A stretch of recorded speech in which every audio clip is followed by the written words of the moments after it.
喂，同事護士啊，聽講話呢排有我哋診所有個瘦小腿嘅風潮喎，究竟發生咩事啫？一個打完之後覺得幾好，個個都想打。咁係咪真係你覺得有效果啊？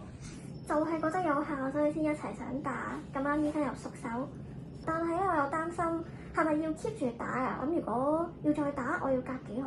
其實打唔打落去就睇自己嘅啫。之後隔幾耐打咧，就睇下嗰個藥效幾時消失啦。通常我哋講緊咧就係3至6個月到咯。如果我10年 keep 住打，係咪會打到冇晒肌肉㗎？即係等於好似我哋健身啫嘛。如果 keep 住用嗰個肌肉，咪會慢慢長大咯。如果你長時間打肉毒桿菌毒素咧，你唔俾佢收縮咧，佢係會越嚟越細嚿喎。我打針嘅時候咧，都係覺得有少少痛。其實可唔可能敷啲麻醉，係咪會冇咁痛㗎？得啊，可以搽咗麻醉藥膏先，咁就大概敷半個鐘到啦。咁拮針落去就一定冇咁痛噶啦。如果我打完之後，我可唔可以第2日即刻跳舞得唔得咧？喐咗啲藥水咧，嗰個效果理論上仲好嘅，可能休息1至2個禮拜劇烈運動先啦。點解打面同埋打腳嗰個價錢咁大嘅？好多時都係視乎嗰個原材料嗰個份量啊。